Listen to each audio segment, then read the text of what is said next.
Salam damai sahabat Oase Rohani Katolik, apa kabar? Semoga para sahabat dalam keadaan baik, dengan hati yang tentunya penuh dengan damai sejahtera dan syukur karena kasih Tuhan. Senang sekali hari ini kita dapat berjumpa kembali dalam program Oase Rohani Katolik.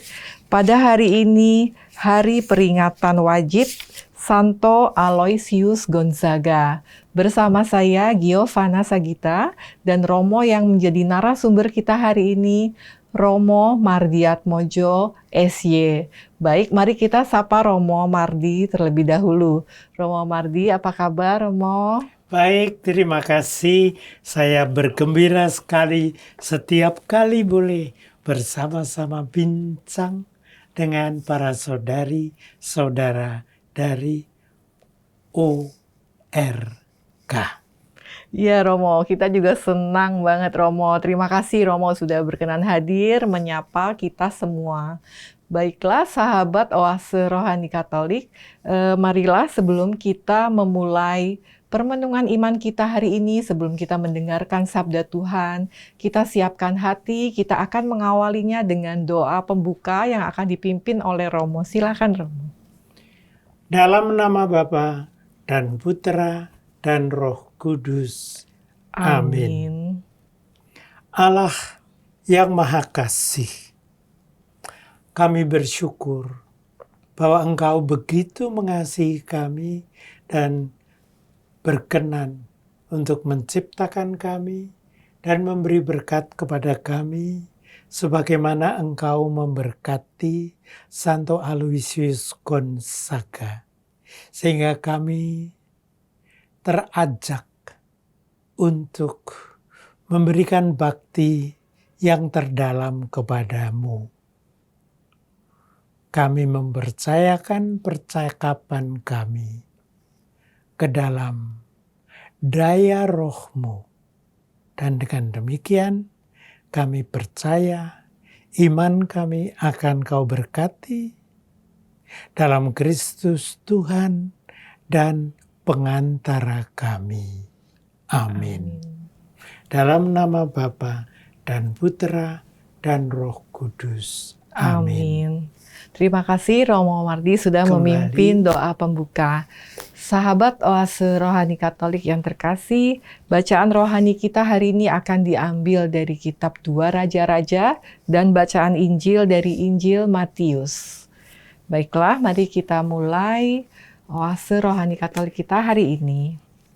Antifon pembuka, orang yang bersih tangannya dan murni hatinya akan mendaki gunung Allah dan menghadap kemuliaannya. Bacaan pertama. Bacaan diambil dari kitab kedua Raja-Raja. Setelah Ahazia, Raja Yehuda mati terbunuh, maka ibunya Atalia bermaksud membinasakan seluruh keturunan raja. Tetapi Yoseba, putri Raja Yoram, saudari Ahazia, mengambil Yoas, putra Ahazia, dan menculik dia dari tengah-tengah putra-putra raja yang hendak dibunuh itu. Yoas dimasukkannya bersama inang penyusunya ke dalam gudang tempat tidur dan disembunyikannya terhadap Atalia, sehingga tidak ikut dibunuh. Maka tinggallah ia 6 tahun lamanya bersama inang penyusunnya dengan bersembunyi di rumah Tuhan, sementara Atalia memerintah negeri. Pada tahun yang ke-7 Yoyada, para imam di Yerusalem, mengundang para kepala pasukan 100 dari orang Kari dan dari pasukan bentara. Mereka disuruhnya datang kepadanya di rumah Tuhan.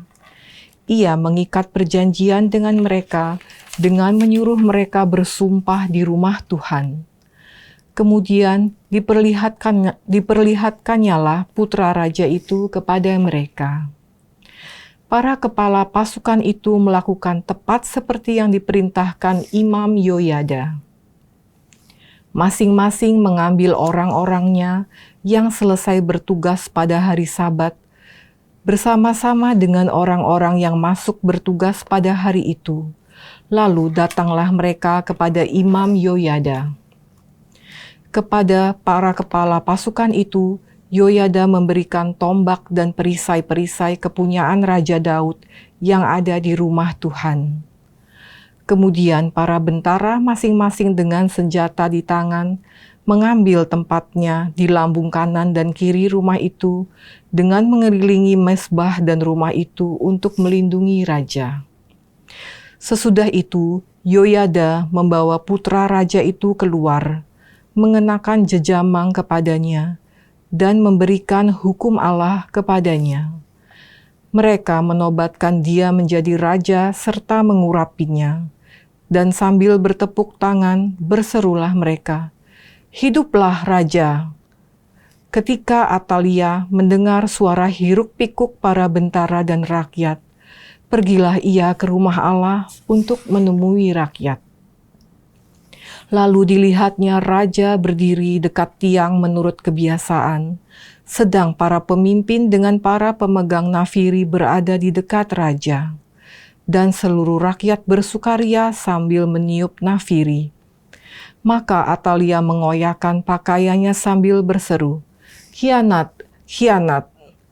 Tetapi Imam Yoyada memberi perintah kepada para kepala pasukan 100, yaitu mereka yang mengepalai tentara, katanya, "Bawalah dia keluar dari barisan, sebab siapa yang memihak dia, bunuhlah dengan pedang."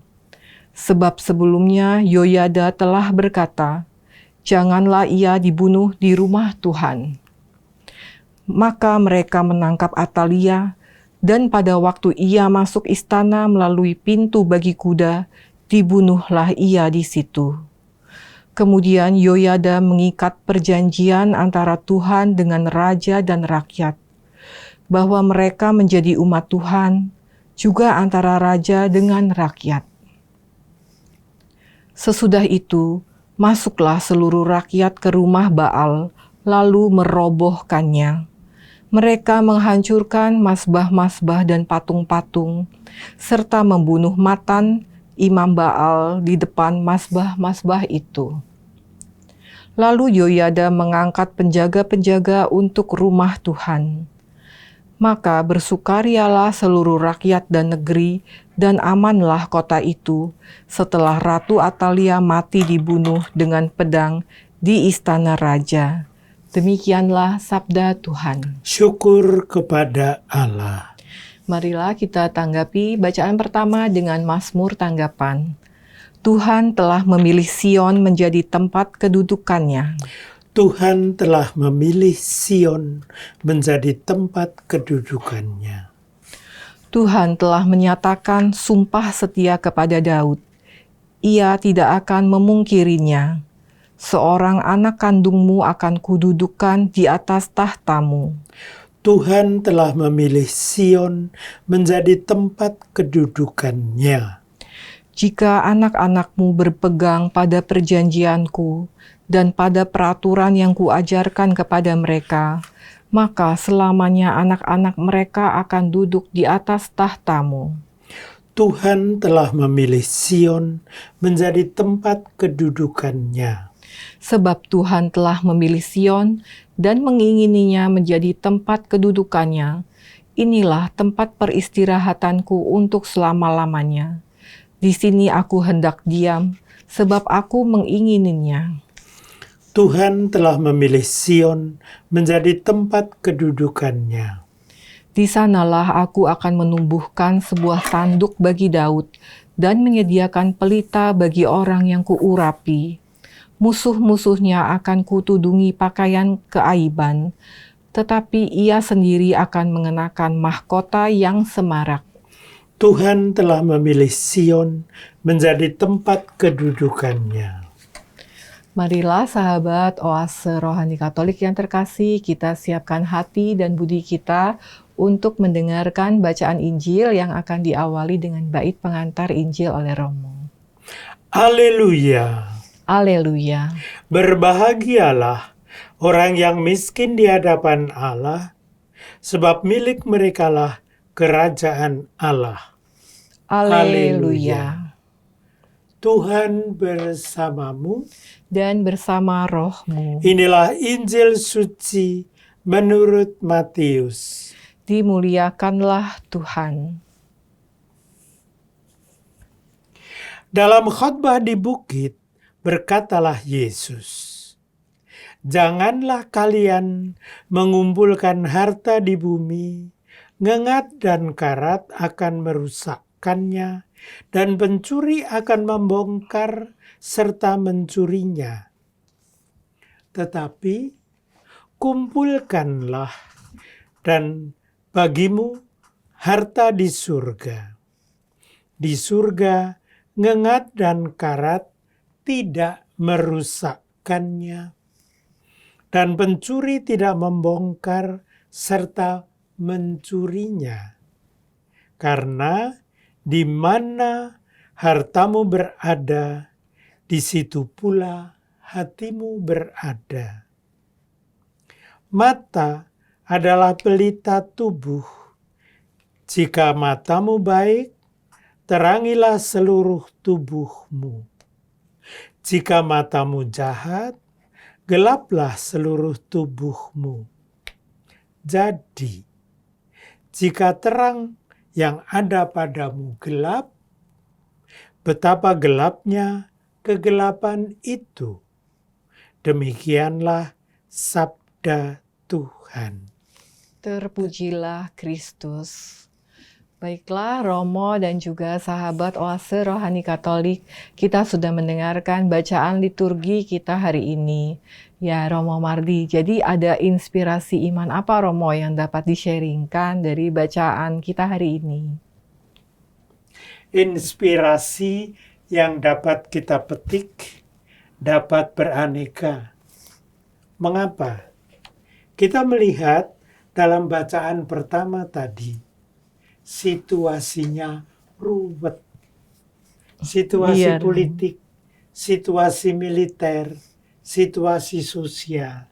Zaman dulu, zaman Ahazia, Raja Yehuda, zaman Atalia, dan sebagainya, tidak kalah ruwet dengan situasi politik dan ekonomi dan militer pada zaman sekarang.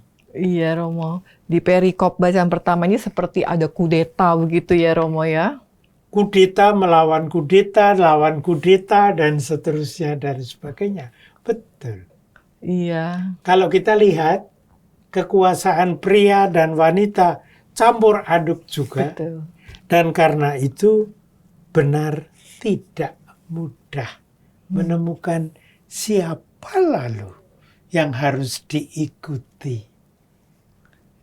Iya. Dikatakan dalam kitab kedua Raja-Raja. Sudah ada kitab pertama Raja-Raja. Juga ruwet. Mungkin kita boleh ingat sebentar. Pada awal, anak cucu Abraham, Ishak, dan Yakub itu mulai menjadi suatu bangsa yang agak besar. Pada waktu itu mereka pernah minta kepada Allah supaya diberi kerajaan. Padahal Allah sudah mengatakan, ya akulah rajamu. Dan kemudian mereka tetap bilang, ya tapi kami pengen seperti orang-orang lain yang punya raja. Kemudian akhirnya diberi kerajaan. Dan seperti sudah dikatakan sejak awal, tidak sederhana. Iya Romo. Artinya mempunyai raja, menjadi raja, menjadi pemimpin negara. Itu kelihatannya saja hebat, muluk, unggul. Akan tetapi melayani rakyat, mengabdi bangsanya, bukan sesuatu yang gampang dan sepele. Iya Romo. Andai kata pun kita tidak berbicara mengenai zaman modern, Dari zaman Ahazia, Raja Yehuda, dan ibunya Atalia, dan seterusnya dan sebagainya.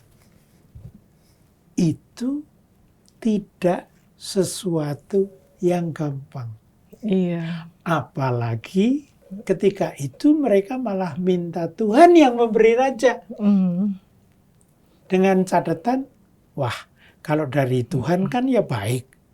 Tapi ternyata dalam perjalanan waktu nggak segampang. Nggak semulus itu ya, Romo. Nggak semulus itu, betul. Iya. Saya pernah baca nih, Romo, di satu sumber bahwa katanya kitab Raja-Raja 1 dan 2 itu tuh seperti menjelaskan deretan panjang raja-raja yang mulai dari Daud sampai bahkan kemudian di pengasingan di Babel gitu ya, Romo ya. Ya. Kemudian seperti raja yang besar namanya seperti Raja Salomo pun juga melakukan kesalahan ya, Romo ya. Benar. Dia menikahi wanita asing, kemudian membawa dewa-dewa mereka juga ya, Romo. Senang sekali dia begitu itu. Padahal belum tentu semuanya sesuai dengan kehendak Allah. Ya, Romo. Benar. Dan inilah yang kemudian menyebabkan bahwa, perhatikan, kemudian Yoyada mengikat perjanjian antara Tuhan dengan raja dan rakyat, bahwa mereka menjadi umat Tuhan, juga antara raja dengan rakyat. Iya, iya. Kelihatan di sini bahwa pada akhirnya pimpinan keluarga kita, pimpinan komunitas kita, dan pimpinan kampung dan negara kita pada akhirnya merujuk kepada Sang Raja Agung, ialah Allah sendiri. Karena kalau tidak, bisa rebutan. Ya, Romo. Jadi dalam hal ini juga perannya Imam Yoyada ini, keberaniannya itu juga berperan penting juga ya, Romo ya. Benar, tapi yang ingin sungguh ditekankan, jangan lupa Allah adalah pimpinan tertingginya. Jangan sampai orang berbuat sembarangan. Dan dalam hal ini, saya tertarik kepada pribadi yang kita rayakan hari ini. Ialah Aloysius Gonzaga. Santo Aloysius Gonzaga. Ya. Santo Aloysius Gonzaga adalah anak dari seseorang yang mempunyai kedudukan penting dalam kotanya, dalam negaranya. Namun, Aloysius belajar melalui pengalamannya di rumahnya maupun dalam negaranya, bahwa ternyata jabatan di dalam negara, jabatan di tengah bangsa, jabatan dalam komunitas maupun keluarga, bukanlah puncak dari segala-galanya. Sebab pada akhirnya kita mesti mempunyai orientasi yang tepat, yaitu Allah Sang Raja. Oleh sebab itu, dalam tradisi anak-anak Abraham, Ishak, dan Yakub,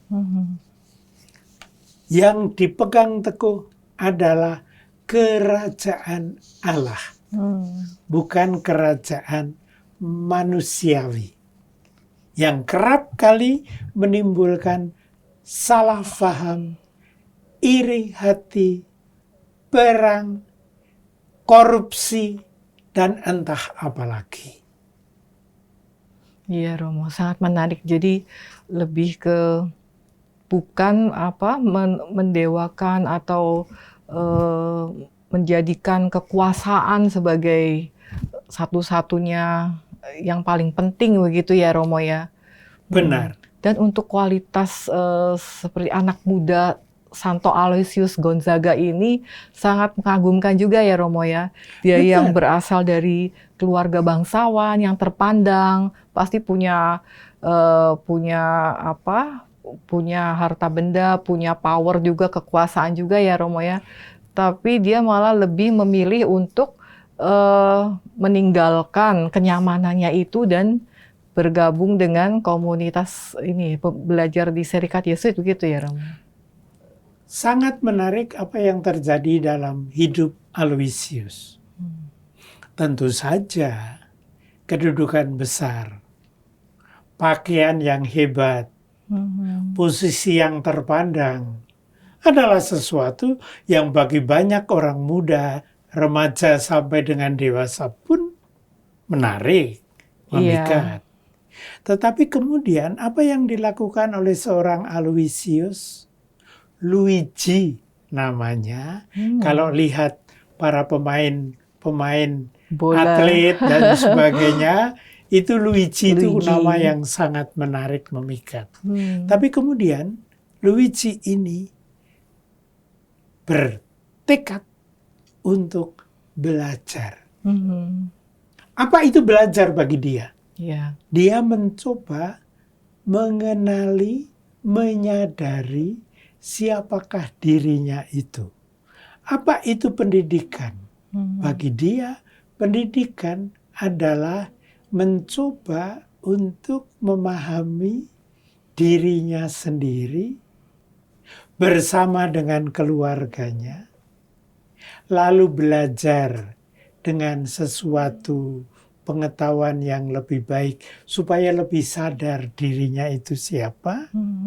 Kemudian mulai melihat bahwa tugasnya dia bukan mengumpulkan harta. Tugasnya dia bukanlah mengambil kekuasaan. Bukannya mengambil harta yang ada di sekitarnya, akan tetapi rupa-rupanya dia terpanggil untuk dapat mengabdi, melayani rakyatnya. Wow, luar biasa ya Romo ya.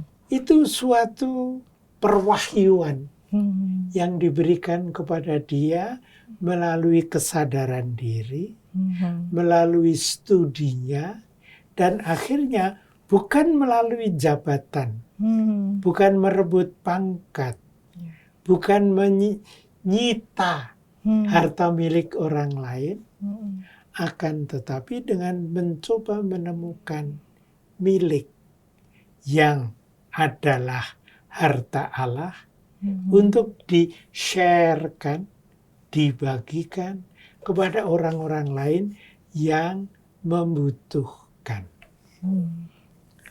Ya, sangat menarik ya Romo ya, Aloysius yang sangat cinta akan pengetahuan, dan tadi Romo bilang ada pewahyuan panggilan yang lebih mulia itu ya Romo ya. Benar sekali. Menurut pendapat Romo, bagaimana Romo tentang pendidikan anak muda saat ini? Kan mungkin anak muda lebih identik dengan mencari kesenangan duniawi gitu ya Romo ya.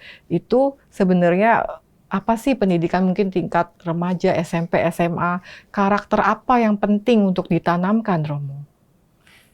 Tadi sudah saya sebut sedikit.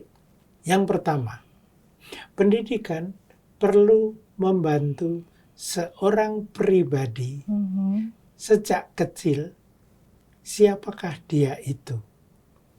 Kemudian meningkat, siapakah dia itu tidak hanya dalam hubungan dengan keluarganya, tapi dalam hubungan juga dengan saudari-saudara rakyat sekitarnya.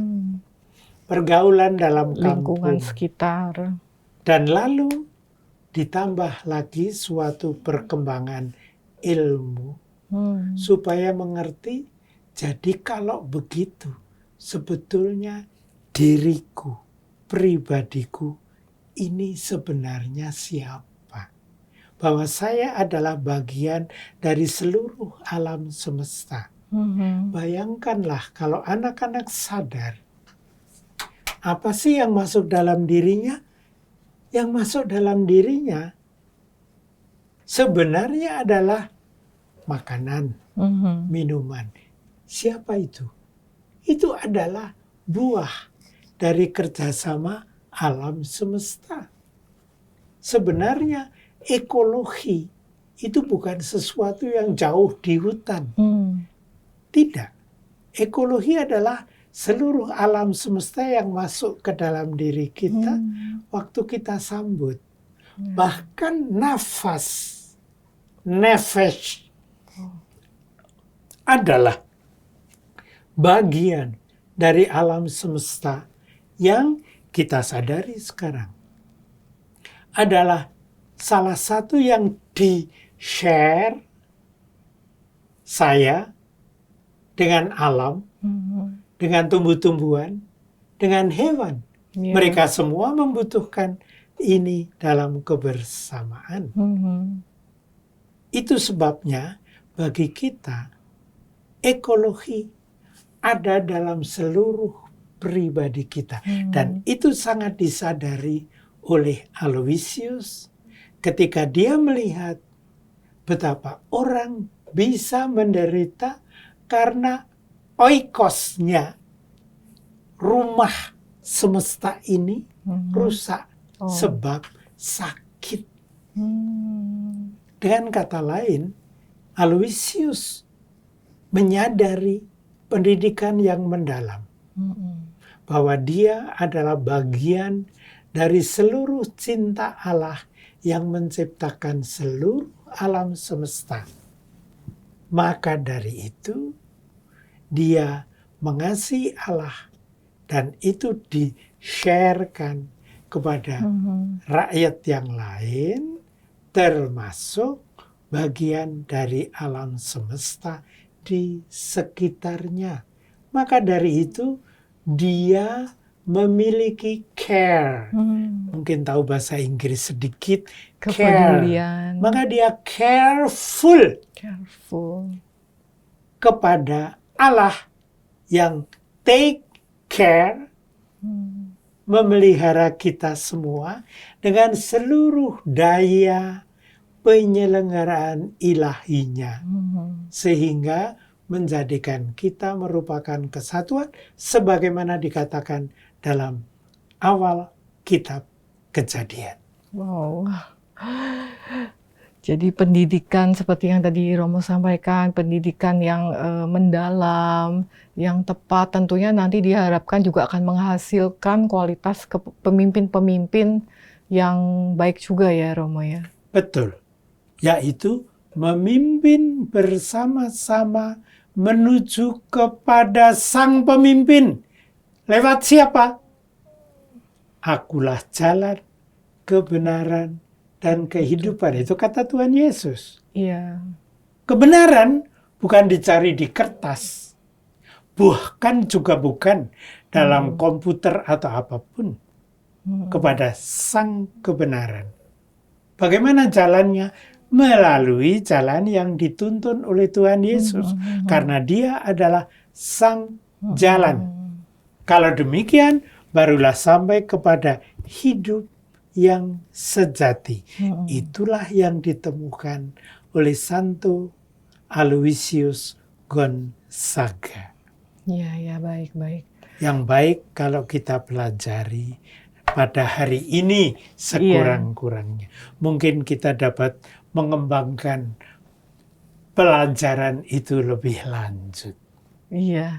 Iya baik Romo. Terima kasih untuk semua inspirasi, semua permenungan iman yang sangat mendalam Romo yang saya disampaikan untuk kita.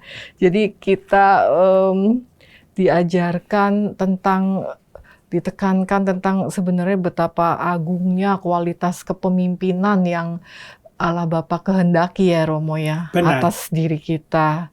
Baiklah Romo Mardi dan juga sahabat Oase Rohani Katolik, nanti kita akan lanjutkan perbincangan kita di sesi kedua. Sebelum kita melanjutkan, kita akan jeda sejenak. Sahabat Oase Rohani Katolik, tetaplah bersama kami.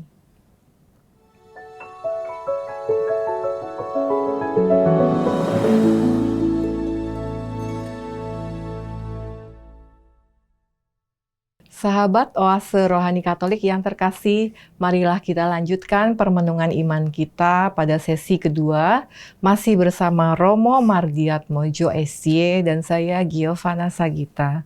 Sebelum kita melanjutkan, kami kembali sampaikan bagi para sahabat yang mungkin ingin menyampaikan saran, masukan, ataupun sharing iman, dapat dikirimkan ke alamat email kami orkkaj2021@gmail.com maupun ke nomor WhatsApp di 0881 0251 33438.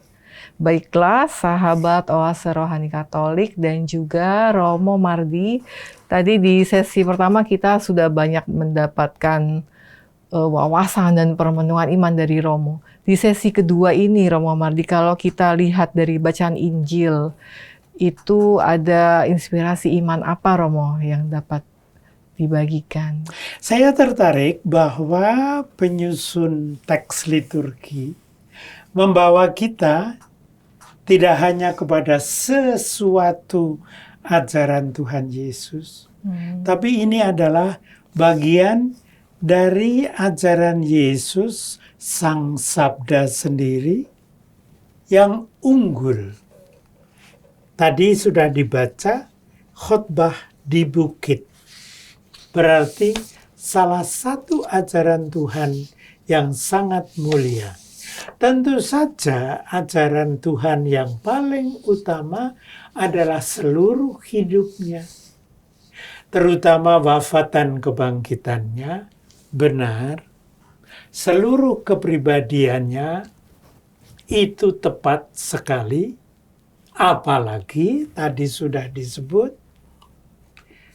beliau, Tuhan Yesus, kerap kali kita sederhanakan menjadi Dia mengatakan, menyabdakan, akulah jalan, kebenaran, dan hidup. Kalau dalam bacaan tadi, Matius bab 6 ayat 19 dan seterusnya, Tuhan Yesus dikatakan berkata, bersabda. Dan itu di dalam khotbah di bukit. Saya ingin menyatakan bahwa sabda Yesus adalah suatu harta yang sangat berharga bagi kita.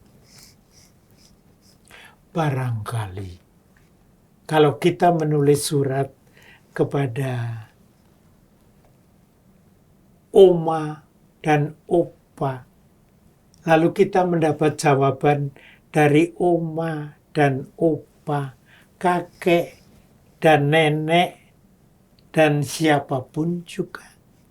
Lalu kita akan memegangnya sebagai pegangan yang bukan main.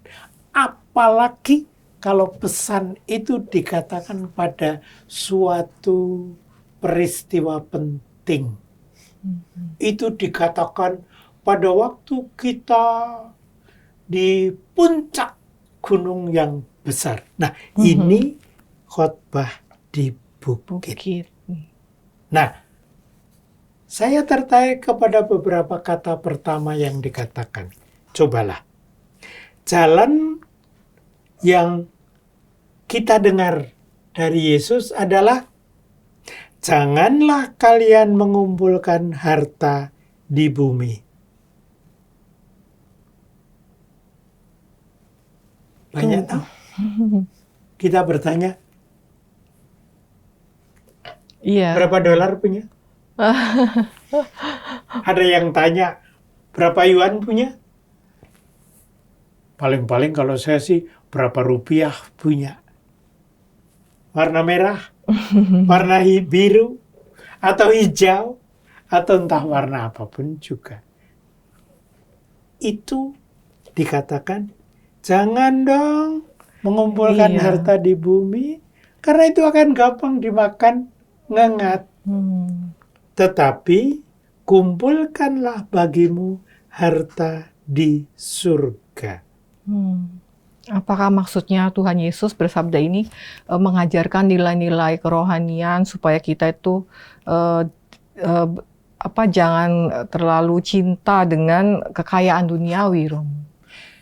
Ya, namun dalam hal itu kita perlu hati-hati menafsirkannya. Begini, dikatakan harta duniawi. Tar dulu. Dagingnya papa, harta duniawi apa enggak? Dagingnya papa, dagingnya mama yang melahirkan kita, harta duniawi apa enggak? Iya, termasuk juga mestinya, Romo. Itulah. Maka kita perlu hati-hati dengan kata duniawi. Kenapa? Paulus bab 2 yang menulis bab 2 Filipi mengatakan bahwa Allah Bapa mengirim Sang Putra menjadi manusia bersatu dengan yang manusiawi. Berarti bahwa penjelmaan itu pun suatu karya Allah untuk menghargai si manusia disatukan dengan yang ilahi. Dengan kata lain, suatu action, maaf kalau saya pakai kata action dari Allah Bapa yang sangat mulia merangkul manusia. Berarti yang manusiawi itu berharga. Iya, Romo. Kita ingat kitab Kejadian bahwa Allah menciptakan segala sesuatu yang disentuh Allah, yang diciptakan Allah adalah berharga. Apa yang diciptakan? Kucing, ikan. Loh, itu kan kita buang. Betul, tapi dalam kerangka kebersamaan kita sebagai ciptaan. Bahkan dikatakan sinar matahari. Ya kan? Terang dan gelap. Terang dan gelap. Kita menciptakan apa? Kita menciptakan karangan. Apa tulisan. itu karangan tulisan? Tapi Allah menciptakan binatang. Allah menciptakan alam semesta. Bahkan Allah menciptakan manusia. Pria dan wanita diciptakannya. Lah, tapi kan ciptaan itu akhirnya mati juga. Betul. Tetapi kebangkitan Tuhan Yesus membangkitkannya sebagai hidup baru. Dengan kata lain, kita perlu menangkap dengan baik. Karena di sana dikatakan juga, di mana hartamu berada, di situ pula hatimu berada. Kalau harta kita diletakkan di surga, maka di sana pula tempatnya. Yang dimaksud harta itu apakah sesuatu yang kita prioritaskan, kita anggap berharga gitu? Tidak hanya kita anggap berharga, tapi bahwa itu diwahyukan oleh Allah sebagai berharga. Satu contoh yang sederhana tapi sangat mulia. Bapak Ibu itu berharga apa enggak? Iya, pasti, Romo. Pasti, ya toh? Bapak Ibu meninggal apa enggak? Iya. Bapak Ibu dimakamkan apa enggak? Iya, bisa dimakamkan, kremasi. Atau dikremasi. Kemudian jadi abu kan? Iya. Berharga apa enggak? Di sana letak. Sekarang ada masalah bahwa semua itu berasal dari Allah, diisi oleh Allah, bermuara kepada Allah, sehingga semuanya dalam tangan Tuhan menjadi berharga. Dengan kata lain, itulah jawabnya. Kumpulkanlah bagimu harta di surga. Jadi semua harta kita mempunyai harga apabila dipersatukan dengan Allah Bapa yang mengaruniakan segala-galanya. Mengaruniakan di mana? Penciptaan. Memberikan segalanya kepada kita. Tapi jangan lupa, itulah milik Tuhan. Maka jangan lalu dijadikan masuk saku selesai. Bukan kok lalu masuk saku selesai. Masukkan bank selesai. Nah, bank saja seringkali bangkrut. Iya, Romo. Maka akhirnya bawalah kepada Allahmu asal segala-galanya, isi segala-galanya, dan muara tujuan dari segala-galanya. Melalui siapa? Sang Kristus. Yaitu, sudah kita lihat tadi, jalan kebenaran dan kehidupan. Dengan kata lain, melalui Yesus kita sampai kepada Allah sumber segala. Dalam Yesus kita menemukan kebenaran segalanya. Oleh sebab itu, hidup kita hanya mempunyai makna apabila dalam Tuhan Yesus Kristus. Kok dalam mana ya disatukannya dalam hidup? Ketika Tuhan Yesus mengatakan bahwa Dia ingin hidup dalam kita. Bagaimana caranya? Dengan tubuh dan darahnya dipersatukan dengan kita. Sehingga menjadi satu kesatuan. Melalui Ekaristi gitu, Romo. Benar sekali. Dan itulah sesuatu yang saya kira merupakan hal yang sangat dipentingkan oleh Santo Aloysius Gonzaga yang kita rayakan. Dia sangat menghormati perayaan Ekaristi sejak dia boleh menerima komuni yang pertama dan kemudian menjadi bagian dari seluruh kebersamaan itu. Salah satu bentuk kebersamaan yang bagiku sangat mengesankan dihayati oleh Santo Aloysius Gonzaga yang kita rayakan hari ini kan, yaitu ketika dia sangat prihatin melihat orang-orang sakit di sekitarnya. Sebagai seorang frater yang malah belum sampai ditahbiskan, dia menyaksikan di sekitarnya ada banyak orang sakit. Tapi dia tahu orang-orang sakit ini adalah para saudari dan saudara Tuhan Yesus yang disambutnya dalam komuni karena dia pula yang menjelma jadi manusia seperti tadi saya sebut melalui Filipi bab 2 ayat 6-11 dia disatukan dengan kita karena diutus Bapa membersihkan segala-galanya sehingga menjadi satu kesatuan dalam keluarga Allah. Sedarah sedaging, maka dia jadi manusia. Bersama dengan Bunda Maria, dia dikandung oleh Bunda Maria, dan dia bersama kita menjadi satu kesatuan. Itu sangat dihargai oleh Santo Aloysius Gonzaga, sehingga dia meminta izin dan diberi izin oleh para pemimpin-pemimpinnya untuk memberi perhatian, merawat orang-orang sakit. Luar biasa ya, Romo ya, kualitas karakter yang dimilikinya. Ya, penuh cinta kepada darah dan daging juga yang sakit dan menderita. Kenapa? Begitulah Tuhan Yesus dulu juga menderita, bahkan wafat di kayu salib, menjadi sengsara, bahkan dimakamkan, untuk kemudian dibangkitkan. Dan karena itu memperoleh hidup baru dan membuahkan hidup baru kepada kita.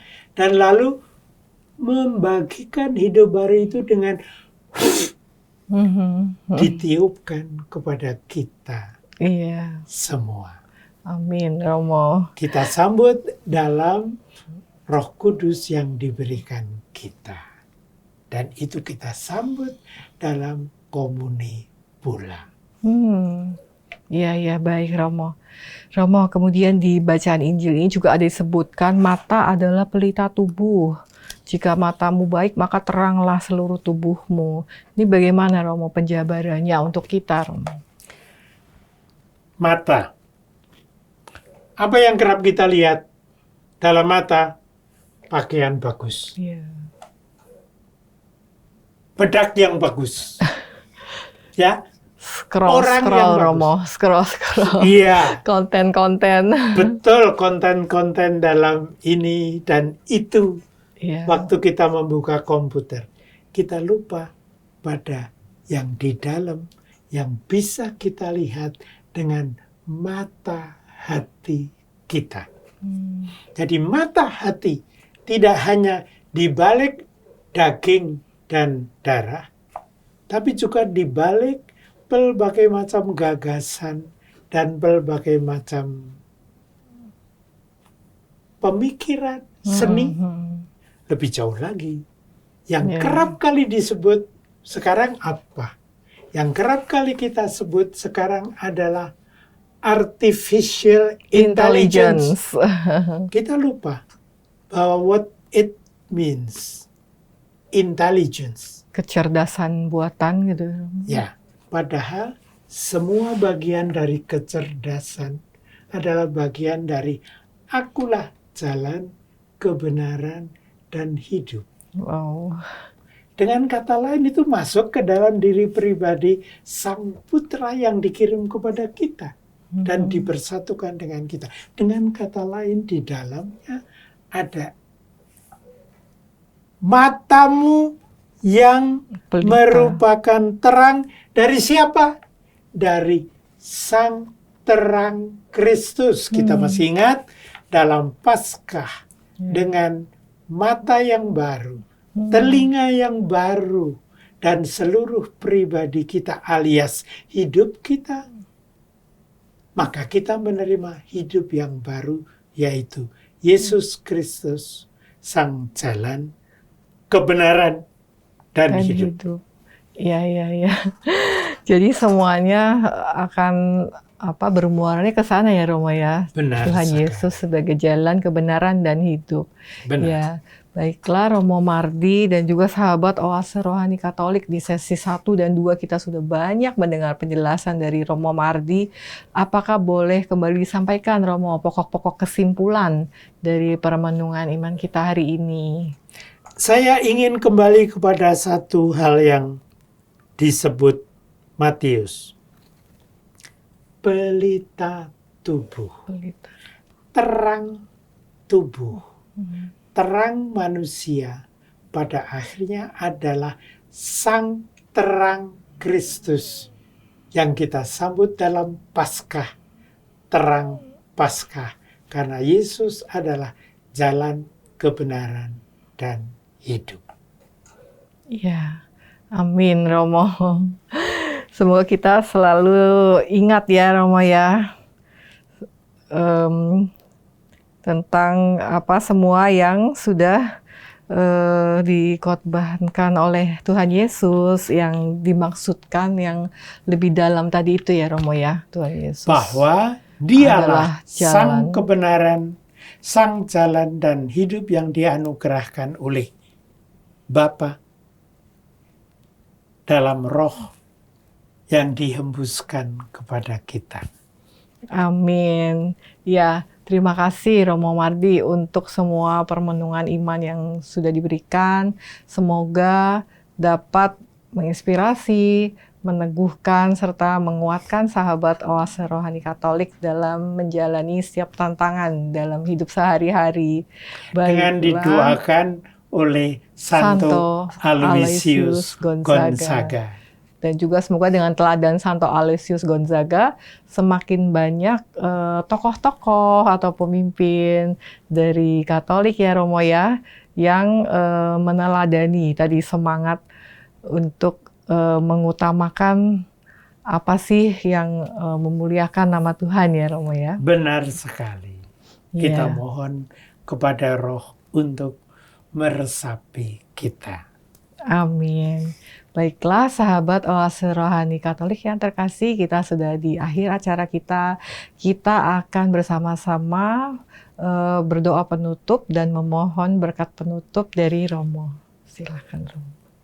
Dalam nama Bapa dan Putra dan Roh Kudus. Amin. Allah Aba Bapa kami bersyukur Kau telah menciptakan kami dan membersihkan kami dari segala dosa melalui Sang Putra, ialah terang Kristus bagi kami, yang membembuskan Roh-Mu kepada kami, supaya dengan demikian dapat membagikannya kepada semua orang yang lain. Atas dasar itu, kami mempercayakan segalanya kepadamu, dalam nama Bapa dan Putra dan Roh Kudus. Amin. Amin. Terima kasih Romo Mardi atas doa penutupnya. Sahabat Oase Rohani Katolik yang terkasih, kita pun percaya dalam perjalanan waktu di kehidupan kita, kita pun dapat terus didoakan oleh Santo Aloysius Gonzaga. Ya, sahabat Oase Rohani Katolik, terima kasih untuk kebersamaan kita hari ini.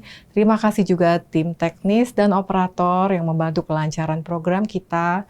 Kita akan berjumpa kembali di kesempatan baik lainnya. Kami ucapkan selamat melanjutkan aktivitas para sahabat. Tuhan Yesus memberkati. Salam. Berkat Tuhan bagimu.